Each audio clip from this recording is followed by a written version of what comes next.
আয়েশা, বিয়ের আগে তোরে কিন্তু আমি 3বার স্বপ্নে দেখছিলাম। বড্ড খুশি হয়ে গেলেন আয়েশা। এরপরে বললেন, 3বার স্বপ্ন দেখার পরে তোমার ব্যাপারে মনের মধ্যে কেমন কেমন যেন ভালো লাগে। তারপরে একটা ছোট্ট কাগজের মধ্যে, জান্নাতি কাগজ, রেশমি কাপড়ের মধ্যে তোমার চেহারাটা এনে জিব্রাইল বললেন, দেখেন নবী কেমন লাগে। আমি কইলাম, ভালো লাগে। কার মেয়ে? আপনার বন্ধু আবু বকরের মেয়ে। বিয়ে করবেন নাকি? বিশ্বনবী বললেন, ও জিব্রাইল, তুমি যদি ঘটক হও, আল্লাহ যদি হয় কাজী, আমি মোহাম্মদ বিয়েতে রাজি। বিয়ে হয়ে গেল, কিন্তু ঘরে দামি ফার্নিচার নাই, টাকা পয়সাও তেমন নাই, কিন্তু আছে খালি সুখ। এত ভালোবাসতেন মা আয়েশাকে।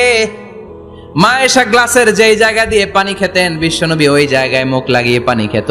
মা আয়েশা গোশতকে হাড্ডি ফেলে দিলে বিশ্বনবী ওই হাড্ডিটা নিয়ে চষতে শুরু করে দিত। এক বালতি থেকে পানি নিয়ে দুইজনে গোসল করত। আবার বিশ্বনবীর সাথে সাথে মাঝে মাঝে বায়না ধরতো, মাঝে মাঝে রাগও করত। বিশ্বনবী বলেন, আয়েশা, কখন তুমি রাগ করো, কখন তুমি আমারে ভালোবাসো আমি বুঝি। মা আয়েশা বললেন, কেমনে বুঝেন?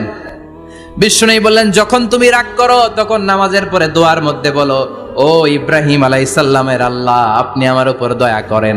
তার মানে তুমি রাগ করে আছো, আমার নাম নাও নাই। আর যখন আমার উপর খুশি থাকো, নামাজের পরে দোয়াতে বলো, মুহাম্মদ সাল্লাল্লাহু আলাইহি ওয়াসাল্লামের আল্লাহ, আপনি আমাদের উপর রহমত করেন। তার মানে খুশির সময় তুমি আমার নাম নাও, রেগে গেলে অন্য নবী দেয়া দোয়া সাইরা দাও, রেগে গেলে আমার নামটা নাও না। মা আয়েশা বলে, নবী গো, আমি তো শুধু নামটাই মুখ দিয়ে নেই না, কিন্তু কলিজা থেকে তো আপনারে বাদ দিতে পারি না।